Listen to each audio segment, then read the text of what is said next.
오늘 1절부터 4절까지 말씀을 같이 한 목소리로 읽어 보도록 하겠습니다. 같이 읽어 보겠습니다.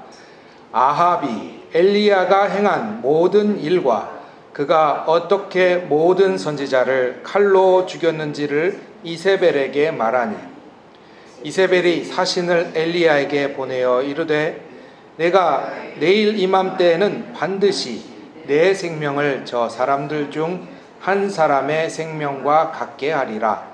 그렇게 하지 아니하면 신들이 내게 벌 위에 벌을 내림이 마땅하니라 한지라. 그가 이 형편을 보고 일어나 자기의 생명을 위해 도망하여 유다에 속한 부엘세바에 이르러 자기의 사환을 그곳에 머물게 하고, 자기 자신은 광야로 들어가 하룻길쯤 가서 한 로뎀나무 아래에 앉아서 자기가 죽기를 원하여 이르되, 여호와여, 넉넉하오니 지금 내 생명을 거두시옵소서. 나는 내 조상들보다 낫지 못하니이다 하고. 아멘. 오늘 내 인생의 로뎀나무라는 제목으로 말씀을 나누기 전에 잠시 우리 기도하겠습니다. 하나님, 우리 영광교회 성도들 세상살이에 지치고 힘들 때에도 하나님 주님 앞에 나아오는 이 시간을 인생의 로뎀나무로 삼고 나아왔습니다. 주님, 가장 목마른 사람에게 생수와 같은 말씀은, 가장 외로운 사람에게 세상이 줄 수 없는 하나님의 위로, 몸과 마음이 아픈 사람에게 세상이 줄 수 없는 치유가 일어나는 시간이 되게 하여 주시옵시고, 또한 하나님께서 주시는 평안이 은강교회 모든 성도들의 마음에 깃들기를 주님 기도합니다. 예수님 이름으로 기도합니다. 아멘.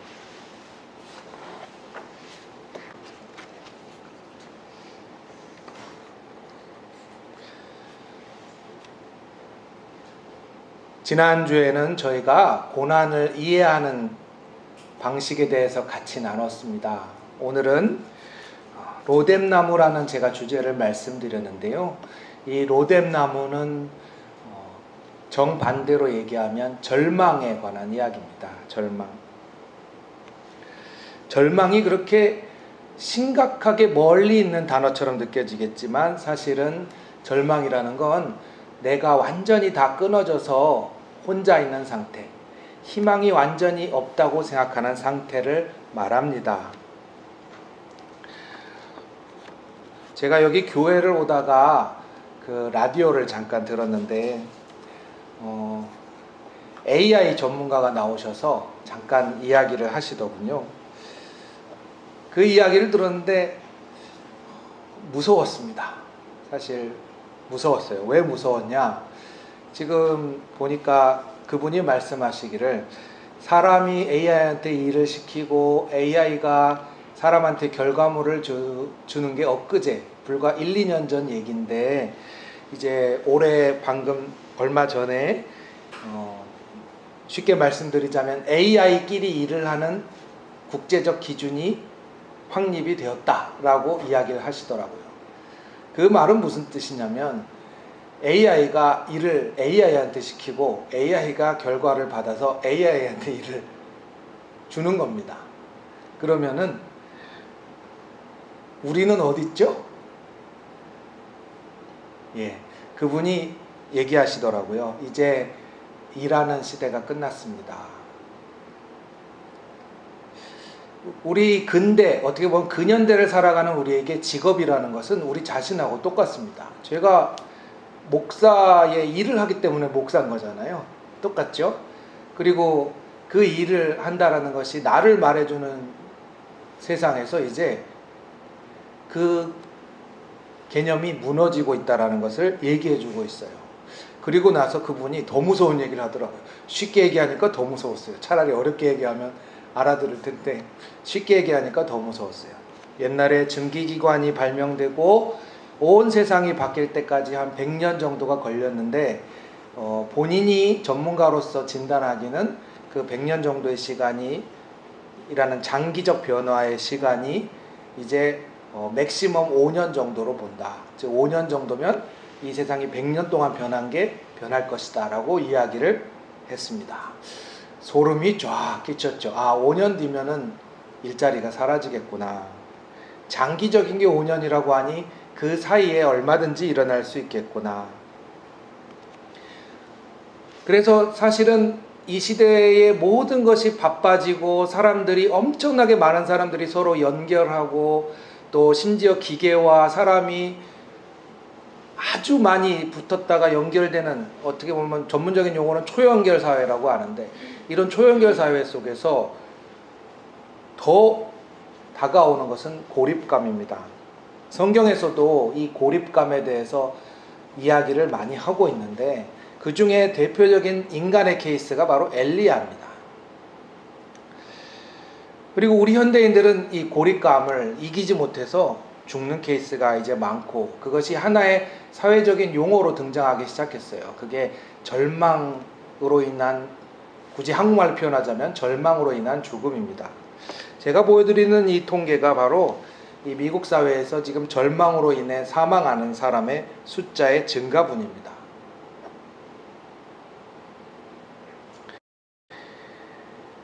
많은 현대인들이 갑자기 자기가 고립되었다고 느끼고 그리고 절망을 다루질 못해서 죽어가고 있습니다. 물론 이 통계는 미국의 통계이지만 우리나라는 이 미국보다 느린 것이 아니라 더 빠르다고 생각하시면 됩니다. 우리나라는 엄청나게 빨리 발전하고 있기 때문에 그 안에서 엄청나게 고립감이 심하게 확대되고 있습니다. 그래서 여러분이 그 엘리야를 볼 때 2025년을 살아가는 나를 보실 수 있기를 바랍니다. 어떻게 보면 예배에 함께 설교를 나누는 가장 큰 장점은 그 안에서 나를 볼 수 있다는 것입니다. 여러분들이 엘리야의 자리로 한번 들어가 보시길 바랍니다. 엘리야의 말씀 우리가 19장 1절에서 4절까지 읽었죠. 그 엘리야의 상황을 심리적으로 분석한 내용이 사람이 절망감에 시달렸을 때 나타나는 현상과 똑같습니다. 우선 이 엘리야는 극도로 자기가 무력하다고 느낍니다. 그리고 엄청나게 피로해요. 지쳐요. 두 번째로 이 엘리야는 광야로 도망갑니다.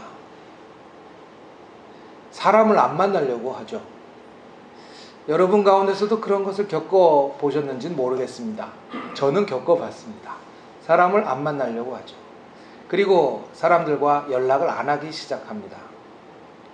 엘리야에게 광야 그리고 동굴은 그런 곳이었어요. 세 번째로 이 세상에 이런 일을 겪는 사람이 나밖에 없다는 생각에 사로잡힙니다. 그것을 자기 연민이라고 하는데요.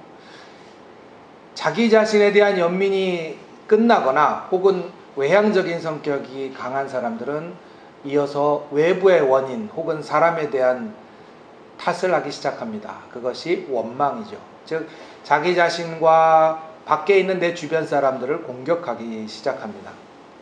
바로 네 번째 일어나는 현상이 사는 것보다 죽는 게 낫겠다라는 현상입니다. 여러분들이 읽으셨을 때 바로 4절의 마지막 마무리가 이 엘리야의 마음의 상태입니다. 하나님, 저는 사는 것보다 죽는 게 나아요. 근데 좀 멋스럽게 나왔죠. 조상들보다 낫지 못하다. 이 얘기는 쉽게 말하면 이제까지 사람들 중에 내가 제일 불행합니다. 내가 제일 외롭고 제일 괴롭습니다.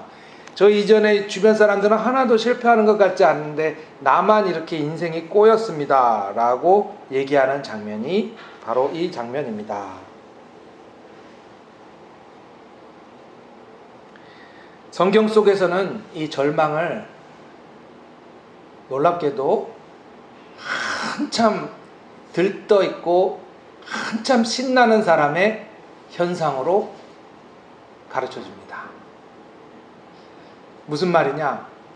세상에서 성공한 사람일수록 그 절망감이 빨리 오고, 세상에서 많은 사람들에게 그 관계가 연결되어 있는, 즉 바쁘게 사람들하고 만나는 직업일수록 훨씬 더 외로움이 빨리 찾아오고, 그런 현상 중에 하나가 바로 이 엘리야입니다. 엘리야, 여러분이 성경책을 펴고 계시다면 19장의 바로 앞에 부분에 뭐가 나오냐면, 바알과 아세라의 선지자 자그마치 850명과 싸워서 이기는 장면이 나옵니다. 내 인생의 클라이막스라고 할 수 있겠죠. 그러나 바로 이어서 그 절망감은 찾아옵니다. 성경은 그걸 잘 알고 있어요.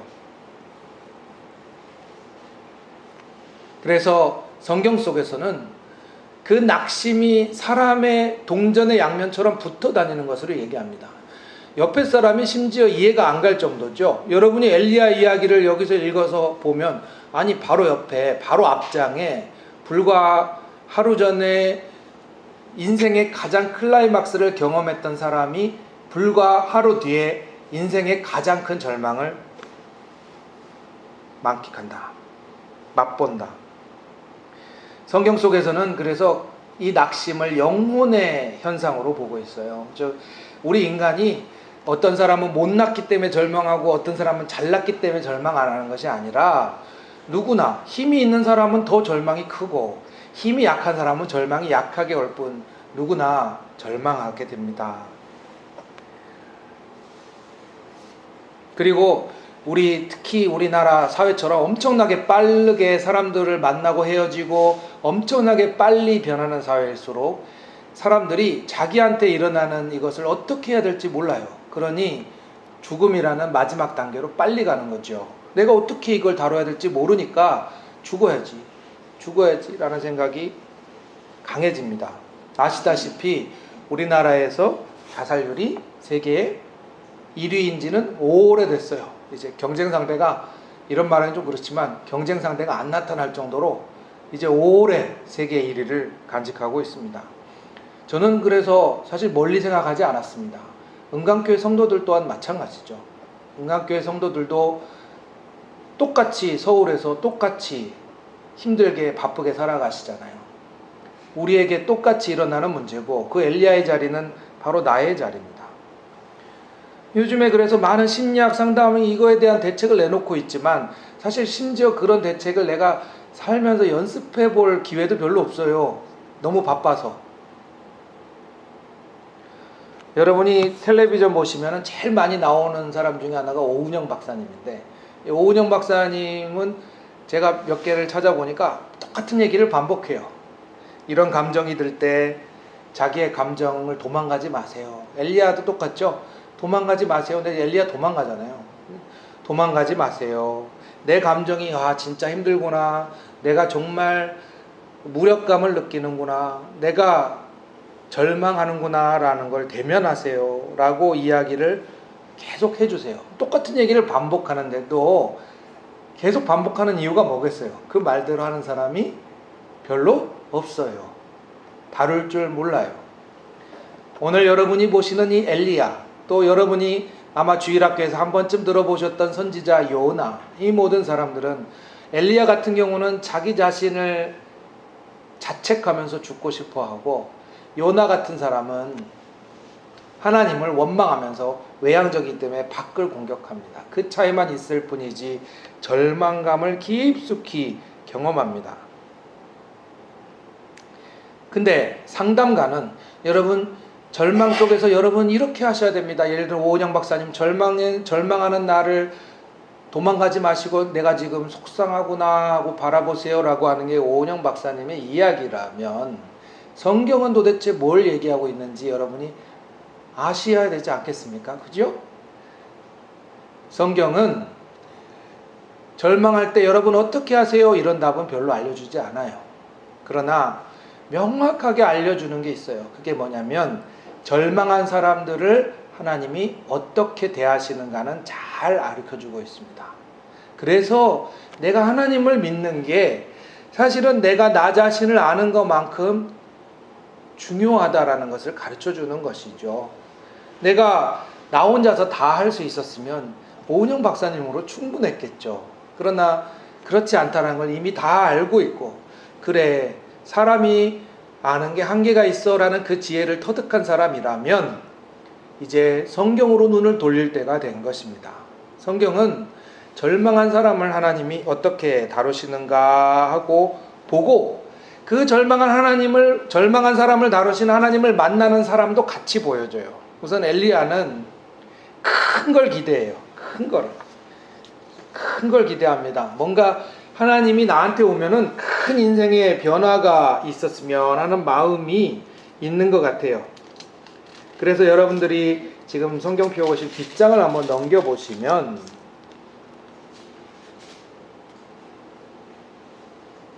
11절부터 13절까지 말씀을 한번 읽어보시기 바랍니다. 엘리야의 마음이 잘 드러나 있습니다. 같이 한번 읽어볼게요. 여호와께서 이르시되 너는 나가서 여호와 앞에서 산에 서라 하시더니 여호와께서 지나가시는데 여호와 앞에 크고 강한 바람이 산을 가르고 바위를 부수나 바람 가운데 여호와께서 계시지 아니하며 바람 후에 지진이 있으나 지진 가운데에도 여호와께서 계시지 아니하며 또 지진 후에 불이 있으나 불 가운데에도 여호와께서 계시지 아니하더니 불 후에 세미한 소리가 있는지라. 엘리야가 듣고 겉옷으로 얼굴을 가리고 나가 굴 어귀에 섬에 소리가 그에게 임하여 이르시되 엘리야야 내가 어찌하여 여기 있느냐라고 3절에 걸쳐서 우리가 읽었는데 너무 중요한 내용들이 있어요. 절망이 있을 때 하나님을 기대합니다. 그거는 말씀드렸듯이 종교가 없어도 다 해요.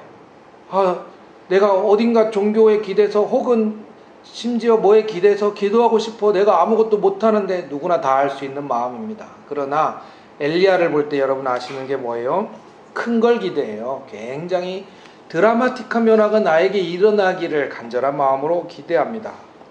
그러나 그 이면엔 또 뭐가 있어요? 엘리야는 하나님 만나는 게 익숙치가 않아요. 바로 이 부분입니다.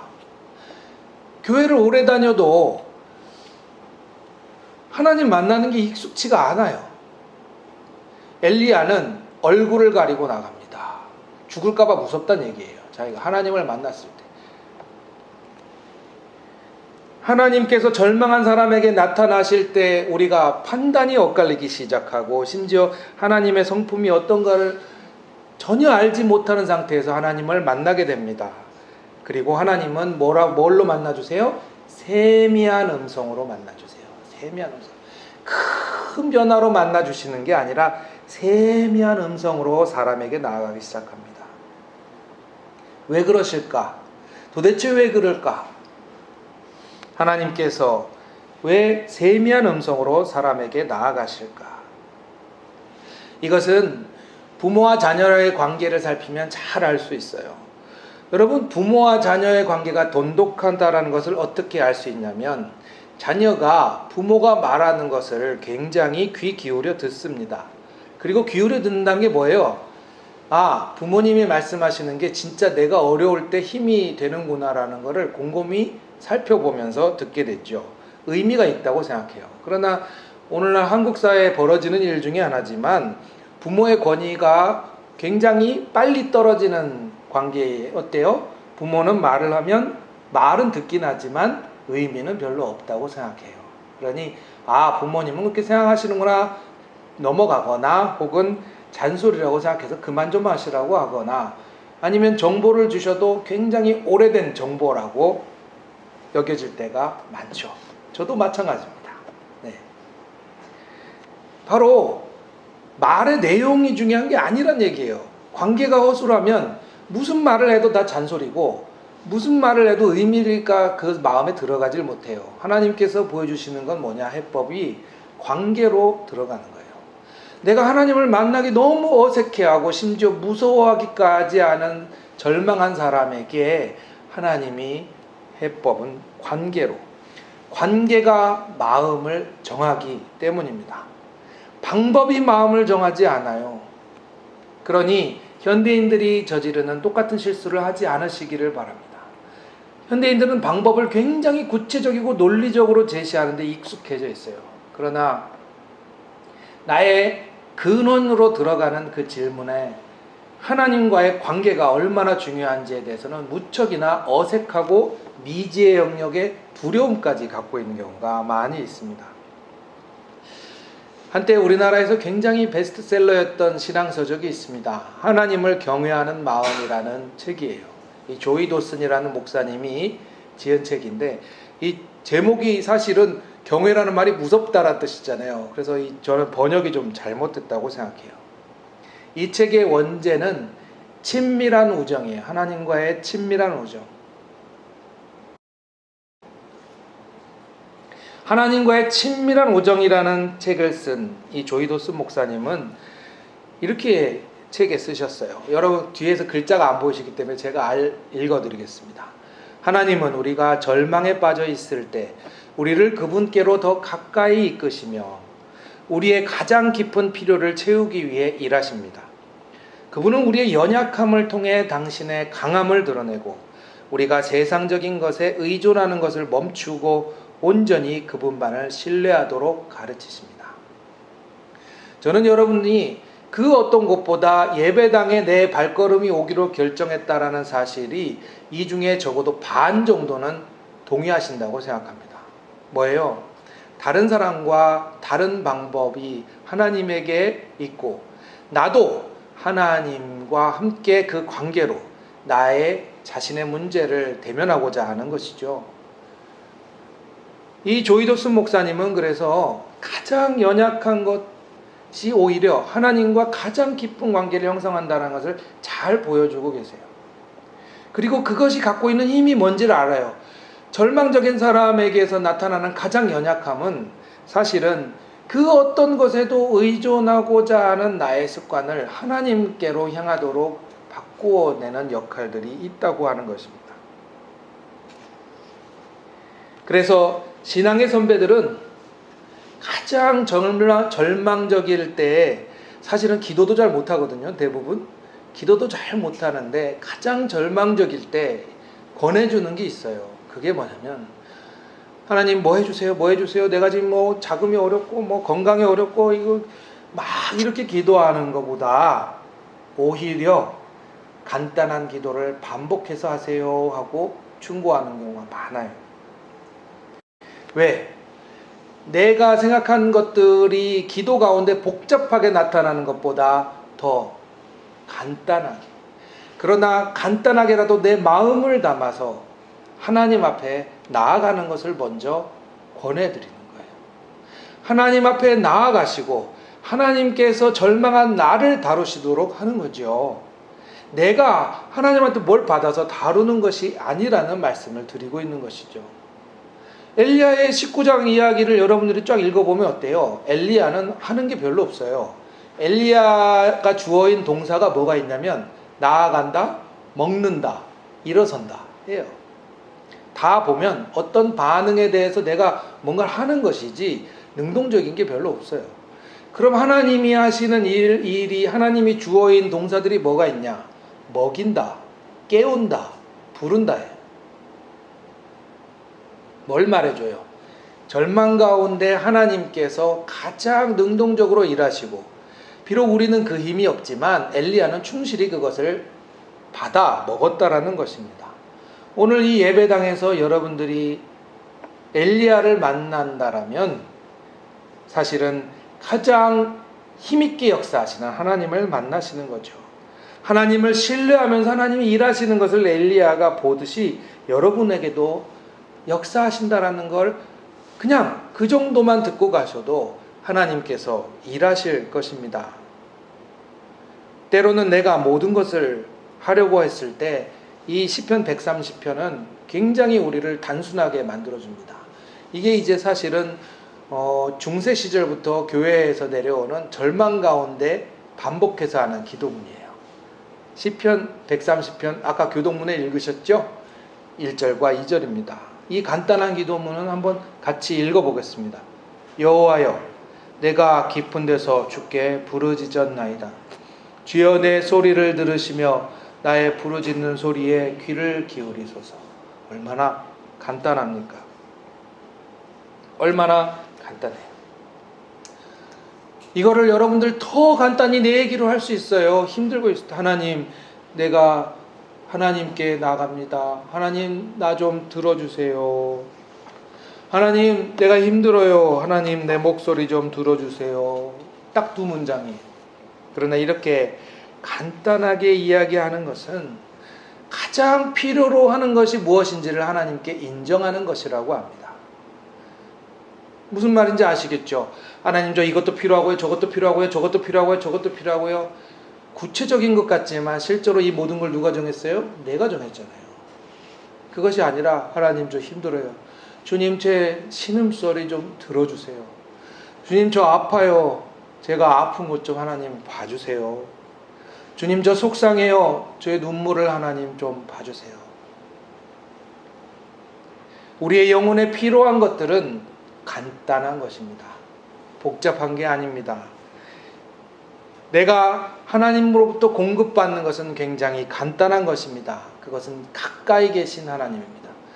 여기에 계신 분들이 목사, 장로, 권사, 집사, 사람들이 볼 때 무슨 직분을 받았든지 간에 이 신앙의 성패는 한 가지로 정해집니다.